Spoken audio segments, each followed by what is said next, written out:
अब जब निकल आए तो हाथी चले बाजार, कुत्ता भौंके हजार। और वो कह रहे थे कि हम 21 लाख रुपया यहाँ तक धंधा करने, तब उनको बाप मर गए। हाँ, तब नहीं उन्हें हम ध्यान आए। 7 दिन उनके बात करेंगे बागेश्वर धाम सरकार की।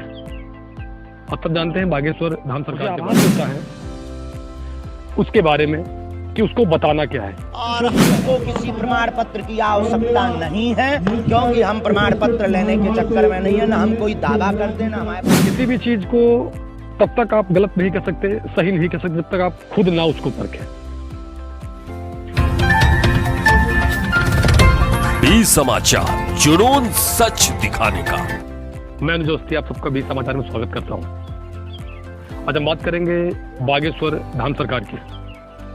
आप सब जानते हैं बागेश्वर धाम सरकार के बारे में। बागेश्वर धाम सरकार, इनका असली नाम है धीरेन्द्र शास्त्री, धीरेन्द्र कृष्ण शास्त्री। उन्होंने एक प्रेस कॉन्फ्रेंस करी, उसमें उन्होंने काफी राज खोले, काफी बातें बताई उन्होंने। आज हम उस पर चर्चा करेंगे।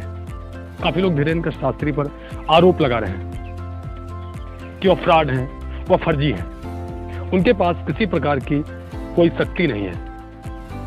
तो सबसे पहली बात तो मैं ये चीज बताना चाहूंगा, धीरेन्द्र कृष्ण शास्त्री कहते हैं कि मैं कोई चमत्कार नहीं करता, मेरे पास कोई शक्तियां नहीं है। शक्तियां जो हैं वह हनुमान जी की है।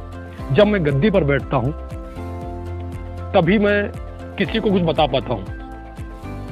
मुझे आभास होता है उसके बारे में कि उसको बताना क्या है। जो मुझे आभास होता है मैं वही लिख देता हूं। उसके बाद धीरेन्द्र कृष्ण शास्त्री ने कुछ चीजें और कही। जैसे उन्होंने कहा कि किसी ने एक इनाम रखा था 21 लाख रुपए का। तो धीरेन्द्र कृष्ण शास्त्री ने उसका भी जवाब दिया कि 21 लाख रुपए मुझे देने की बजाय क्यों ना उस 21 लाख रुपए में कन्याओं की शादी करवा दी जाए। ऐसा कहना है धीरेन्द्र कृष्ण शास्त्री का। हमको कल लगी है और उनका ऐसा कहना है कि हमको दरबार देखना है, तो हम तो वहाँ 2 दिन दरबार लगाए हैं। और पूर्ववत ही जो है सबको बता दिया था कि 7 दिन की कथाएं होगी, 7 दिन की रायपुर में कथा होगी, 7 दिन की टीकमगढ़ में कथा होगी, सब जगह की कथाओं का। अब जब निकल आए तो हाथी चले बाजार, कुत्ता भौंके हजार। और वो कह रहे थे कि हम 21 लाख रुपया ऐसा कुछ बता। हाँ, ठटरी के बरो ले आवे, हम तो फ्री में बता देता आगे के लोग ठटरी को बरो ले आवे, हम ठटरी बार दे भी उसकी। ये तो चलता ही रहता है। ये धर्म विरोधी लोग हैं, जो धर्म विरोधी होते हैं। हम 7 दिन वहाँ झंडा गाड़ने, तब उनको बाप मर गए। हाँ, तब नहीं उन्हें हम ध्यान आए। 7 दिन उनके मूड पे झंडा, 2 दिन दरबार, प्रेत दरबार, तब का होगा। वो कौन चुड़ियां पहन रही थी। अब अबे भी दरबार लग रहा, बागेश्वर धाम पे लगेगा, रायपुर में लगेगा और पूरे भारत में लग रहा है। और हमको किसी प्रमाण पत्र की आवश्यकता नहीं है, क्योंकि हम प्रमाण पत्र लेने के चक्कर में नहीं है, ना हम कोई दावा करते ना हमारे पास कोई सिद्धि है, ना चमत्कार। हनुमान जी के हम सेवक हैं और किसी को बनना हो तो वेलकम। और जितने 30 लाख वो हम पे खर्चा कर रहे हैं गरीब बेटियों के विवाह में लगावे। हाँ, और एक बार वो देख लेंगे तो वो खुद हमारे सेवकदार बन जाएंगे। बाकी वहाँ का लॉ है, उसके लिए साथ और कुछ भी नहीं। सीताराम। आप सब क्या सोचते हैं, क्या सही कहा?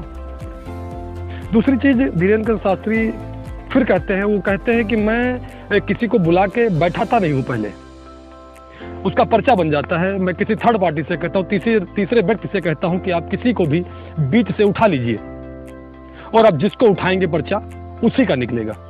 ऐसा उनका कहना है। कभी भी वो बैठने के बाद पर्चा नहीं बनाते।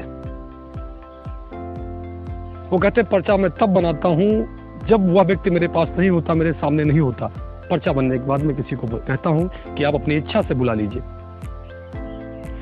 फिर उन्होंने कहा, उस बात को दोहराते हुए कहा कि हाथी चले बाजार और कुत्ता भौंके हजार। इस बात का उनका सीधा तात्पर्य था कि मैं जो करता हूं मैं कर रहा हूं, मुझे उससे फर्क नहीं पड़ता, क्योंकि मैं जो कर रहा हूं मैं भक्ति कर रहा हूं। मुझे उस व्यक्ति से मतलब नहीं, उन लोगों से मतलब नहीं जो हमारे खिलाफ हैं। लोग जाते हैं बागेश्वर धाम सरकार, अपनी मनचाही मुरादें पूरी करते हैं। वो कुछ भी मांगते हैं, कुछ भी जो इनकी इच्छा होती है वो जाता है, दरबार जाता है वो व्यक्ति और बागेश्वर दरबार के यहाँ माथा टेकता है और अपनी अर्जी लगाता है।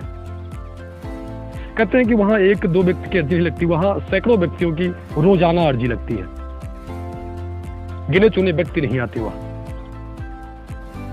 किसी भी चीज को तब तक आप गलत नहीं कर सकते, सही नहीं कर सकते, जब तक आप खुद ना उसको परखें।